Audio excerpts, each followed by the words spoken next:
Hey there, it's Mandy from Mandy Marie Art, and I am so excited to be here with you today. Today's instructional video is going to be on metallics.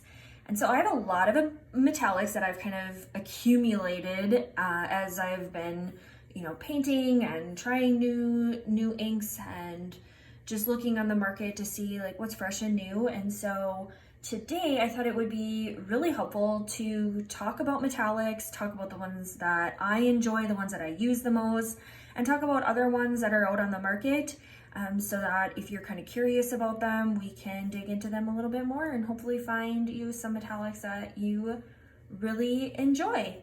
So let's dig in. All right, so first up, I'm going to talk about Jacquard Products, the Pinata colors. I have brass and copper. I've tried silver, which I wasn't really a fan of, and I couldn't find it for this video, but I have tried it, not a huge fan of it. I really stick to copper and brass. There are other metallics from Jacquard Products, but these two are my favorite. Brass, of course, is a huge staple.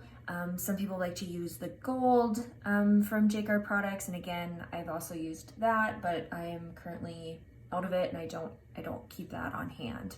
I buy Jacquard Products brass and copper in bulk, and then what I do is I add it to little squeeze bottles like this with little BBs inside that I can shake up and use. So when you see me in this video using those bottles, that's why. It's because I buy it in bulk and I like to have it in smaller bottles that are a bit easier to control. So first up, I am using medium weight Yupo paper from Legion brand, and I'm going to be using just some colors from Tim Holtz Ranger. I have Ember, Gumball, and Vineyard, and depending on the metallic, I'm probably going to be switching up the colors. And I'm also going to be using, at different points in time, different types of blending solutions, and then also 91% rubbing alcohol, and I'll let you know which one I'm using when I'm creating these color combinations, just so that you know, because again, each metallic performs differently depending on the solution that you're using. So to get started, I am going to place some of the Tim Holtz alcohol ink in the color Vineyard on this sheet of paper, just a little bit there, and then I'm going to use the Jacquard Products brass first so that you can see what that looks like. So clumps up really well. I like this one mostly because I like how it clusters together. So I'm going to be adding 91% rubbing alcohol to this solution here, and then just using the air blaster to kind of move it around so you can see how it disperses. So depending on the direction that you push the ink, of course, it's going to cluster wherever you're kind of pushing it to go. The metallic will kind of spread throughout the ink that you're using, but for the most part, you can kind of control it to be along those edges, depending again on the tool that you're using to move the ink. Now, because I added rubbing alcohol to this mix, and because it's also humid right now where I live, there is going to be a lot of condensation forming, and so those are those little bubbles that kind of show up and appear whenever you're adding water to the mix, right? So not only is it humid, so there's a lot of water in the air, but I'm also adding water to the ink. So you can kind of see, I have this taped down, so I'm gonna pull that up so you can kind of get a better look at it. So you can see there, it clustered up, and it works really well. So again, that is the Jacquard Products in the color brass. All right, so for the next color, we are going to use the Jacquard Products Pinata color in copper, and again, I just have it in those small bottles, which I can then shake up. I'm gonna use the Vineyard color again, so that lovely purple. Put some of that down. Oh, I'm a little clogged.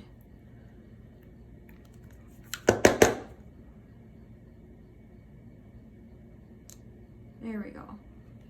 So there's some of the copper. Again, I'm going to use the ISO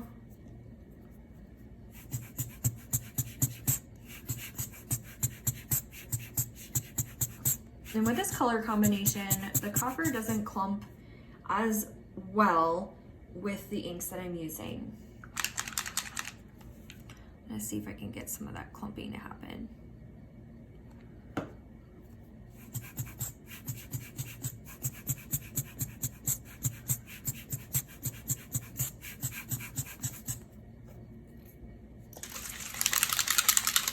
And this is not performing the way that it usually does. So I'm going to try using a pipette and taking it straight from the bottle.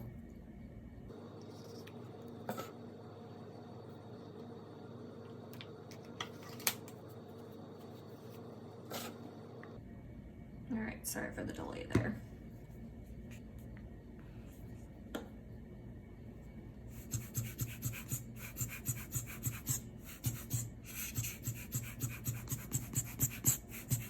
So with this particular color from Jacquard Products, the metallic brass is not working very well, which is unusual, but a very good example for me to kind of discuss with you, because usually it doesn't look like this, right? So for whatever reason, the combination with the Vineyard and the ISO, it is just not clustering like the brass usually does. And so this is why I like to do samples of colors just to see how are things going to perform. Because in this case, it's not performing the usual way. And so here, I'll just kind of pull it up. You can see it's really clumpy. It's just not mixing well. So what I'm gonna do is I'm going to grab one of my paintings that does have the brass so you can see what it typically looks like. All right, so here is that copper metallic when it clumps up. I know on the camera it looks more like the brass, but it's really not. Let me turn the light off and see if that helps.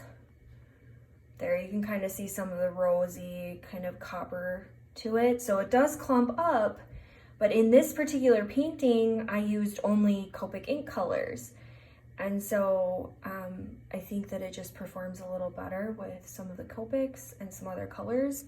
Of course, it did not fare well with the Vineyard. It just got really clumpy. All right, so I just showed you both the Pinata brass and copper using ISO. Now I quickly just want to show you both of them using a blending solution.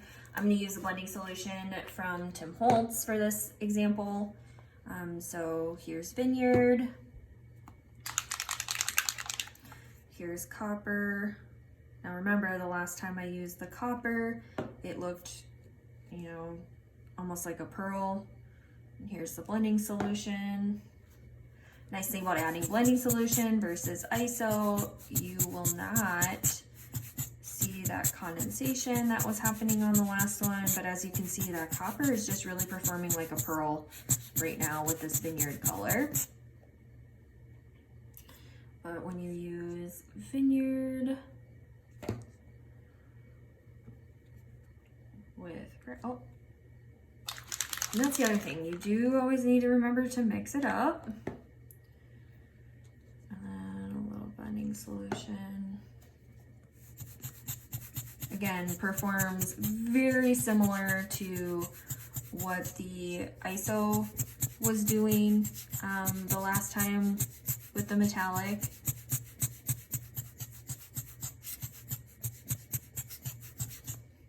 So nice bit of clustering. There is a little bit more of kind of like the fairy dust effect when you use the blending solution, but it does still cluster and clump up like it did when you use ISO. So again, this is the brass, this is the copper. Copper, for whatever reason, when mixed with Vineyard, just wants to be a pearl and have kind of more of like that fairy dusting look. You know, it's really hard to see that light on. There you go.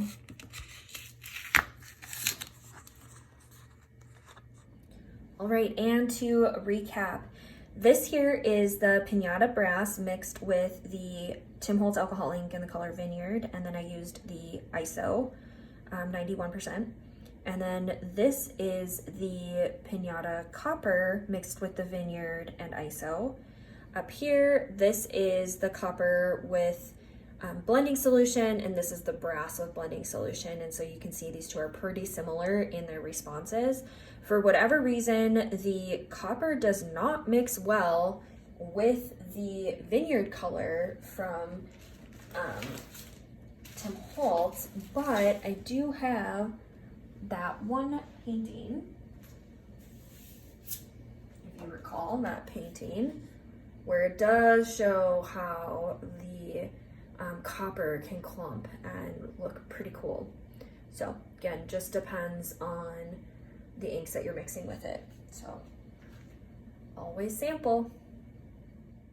All right, so next, instead of doing it by brand, I'm gonna do it by color scheme. So I have two rose gold options. One's a Mixative from Tim Holtz, and the other one is an actual metallic from Let's Resin. And so they're both in rose gold color, but they both perform differently. So with the Let's Resin rose gold, I'm gonna mix it in with some pink because I think that just looks so pretty. So I'm gonna put some bubblegum pink from Tim Holtz down here, and then the rose gold from Let's Resin. And you can see almost right off the bat, it performs just like the brass from Jacquard Products. I happen to love this rose gold color. It's a beautiful coppery rose gold, just like in the jewelry that you might be attracted to. I'm super attracted to rose gold. So again, clumps up really nice along the edges. And then of course, because of the way that I was directing this, it got a little diluted because I wasn't paying attention. But here, let me start to clump it together here. There you go. So just really nice, really fun to work with. Both the blending solution and the 91% work really well to mix with, and so you can use either or. The Mixative, however, works best when you use a blending solution. And so I'm putting some of the pink down right now. And then I'm adding some of the rose gold.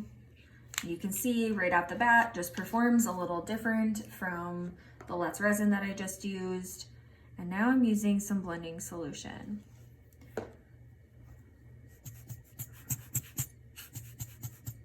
And this performs more like a pearl, but it kind of swirls and acts almost like a marbling effect on butyl paper when you use the blending solution. ISO just doesn't work as well with the Mixatives, I found. It tends to perform better when you're using a blending solution, but overall you can see a big difference between this, which kind of swirls in there like a marbling effect, and the Let's Resin, which tends to clump up along the sides, which is typically what the technique or the style that I'm looking for is over here. But this can also create some really cool effects depending on what you want your painting to look like. So either option works great. They're just a little different from one another. I'll turn on some lighting here and see if that helps. Takes a bit longer for the Mixative to dry as well too. So you can see it's still pretty wet. On the other hand, this side here.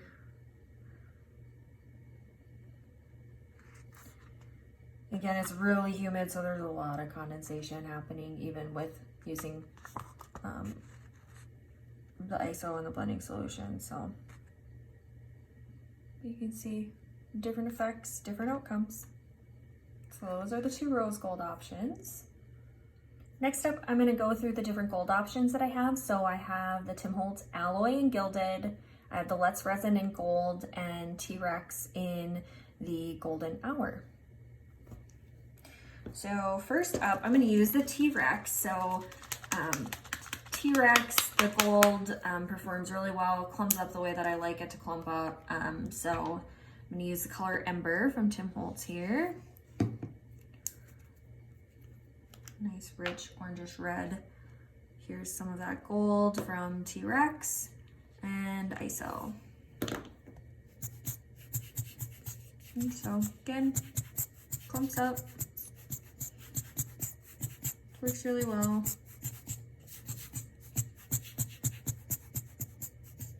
Nothing out of the ordinary there.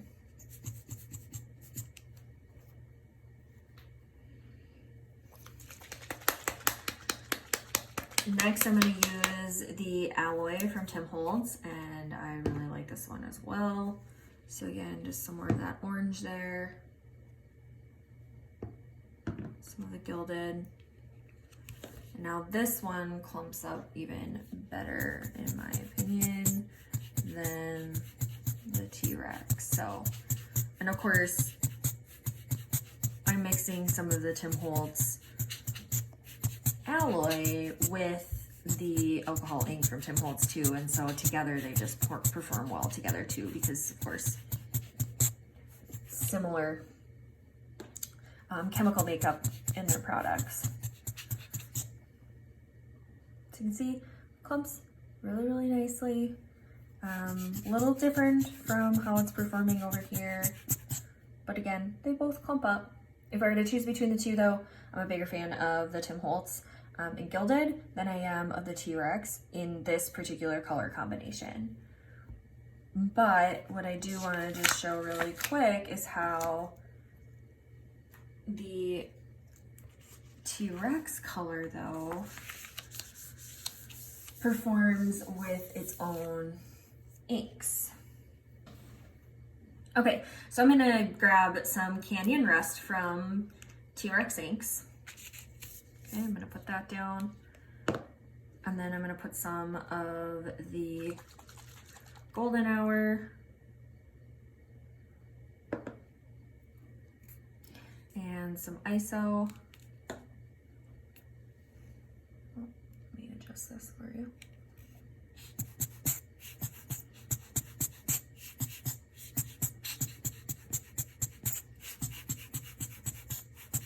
And I just think Golden Hour works better when you mix it with T-Rex inks. And see, now you can really see that nice clustering of the gold here. So when you look at it from a comparison standpoint, this is Golden Hour with T-Rex inks. This is Golden Hour with alcohol ink from Tim Holtz and Ember. And so you can see like the clumping is just a little different. Here it gets a little muddy, kind of almost like a gross muddy color. And here it's just a really nice cluster. Again, this shows the importance of swatching your colors before you get started, because you just don't know how the inks are going to perform. All right, so that was the T-Rex Golden Hour and the Tim Holtz alloy. And then the last one that I want to show you in gold is from Resin.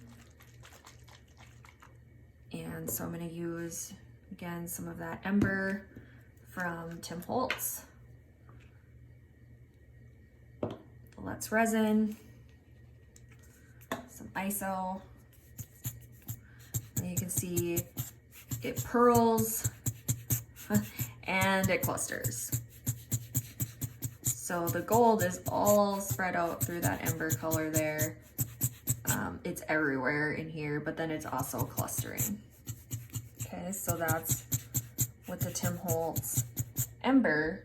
But what I want to show you really quick too is with the Resin ink in orange, how it performs. So this is Resin orange, Resin gold, some ISO. Oh, they're mixing kind of together.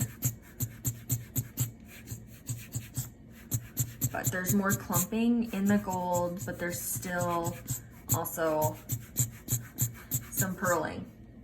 Okay, so pretty similar response with both brands, but a lot more clustering here.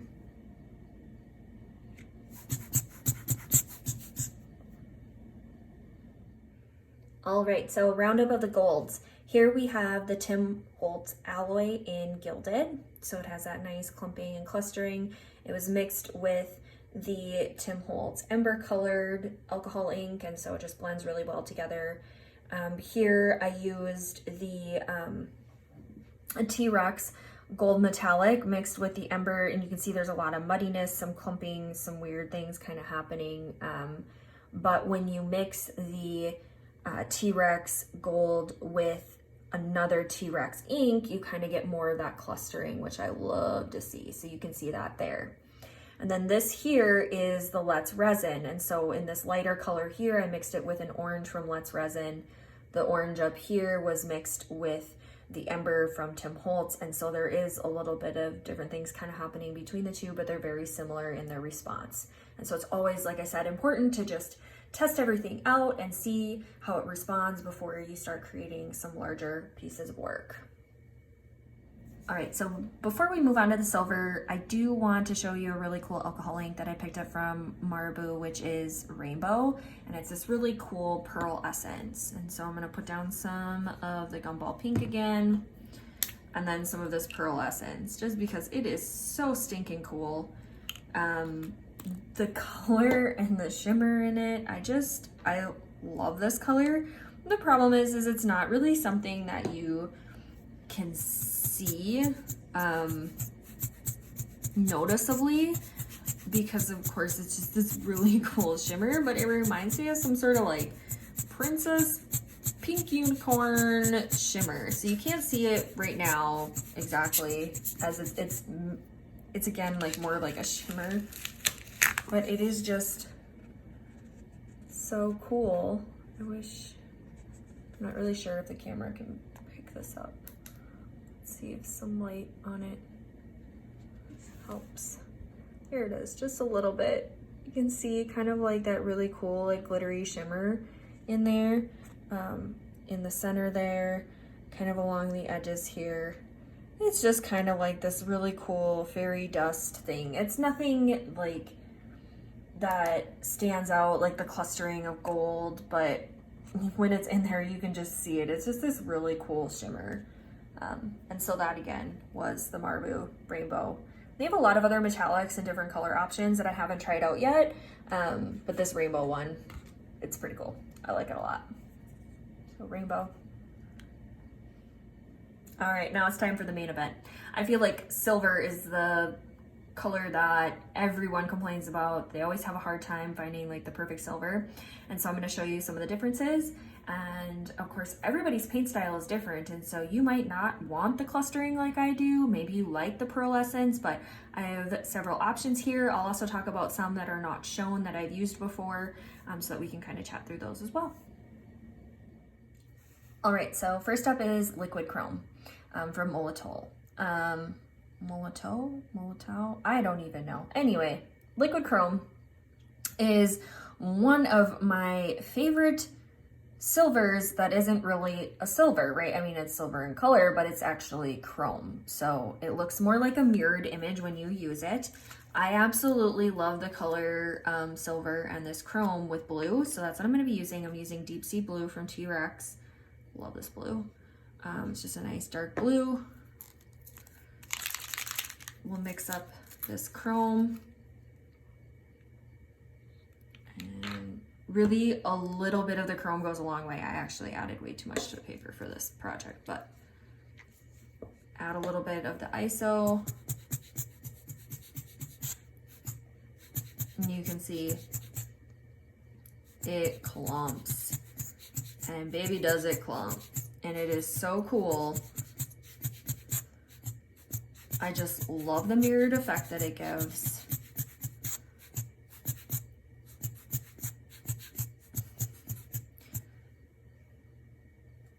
It is just phenomenal. You have to see this up close. Look at that reflection. Looks just like a mirror, like chrome. Love that one.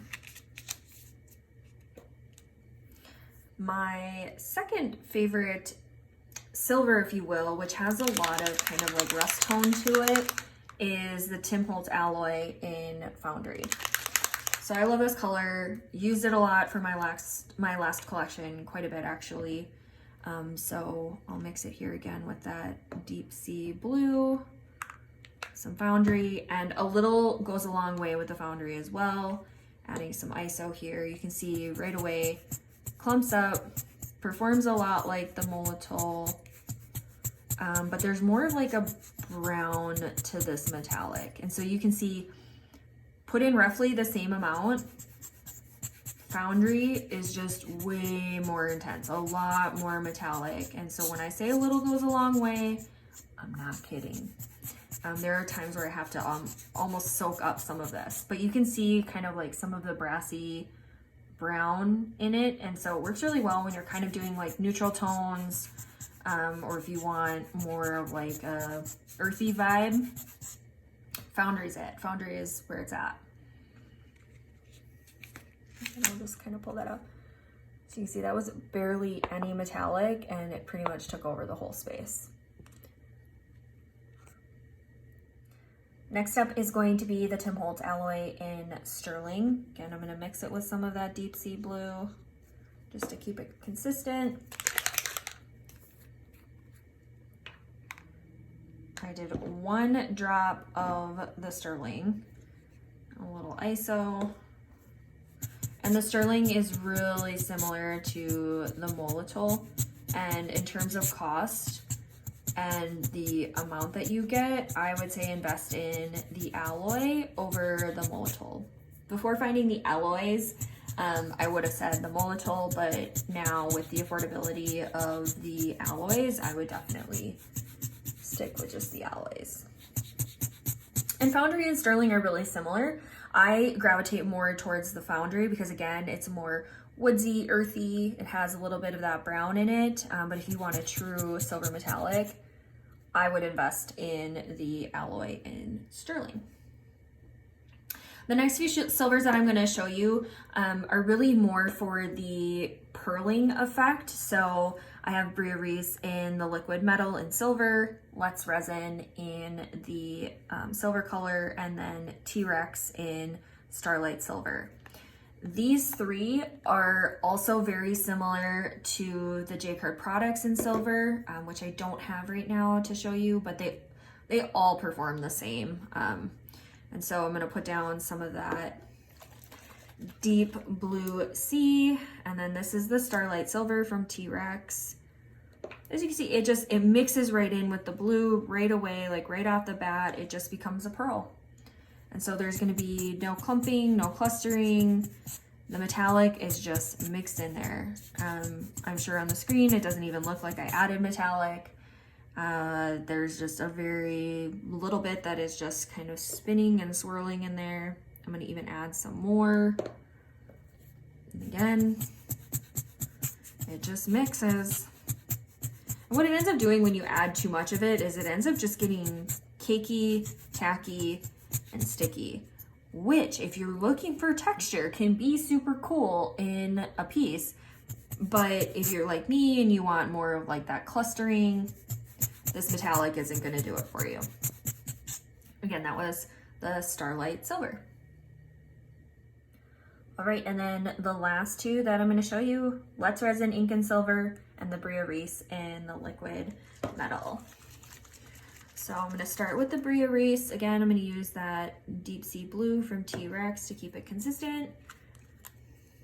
A little of the Brea Reese. I did 1, I'll do 3. You can at least see the silver of the Brea Reese when mixed in.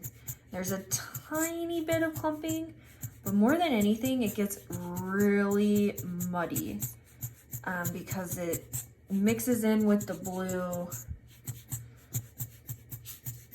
Kind of has some weird veining.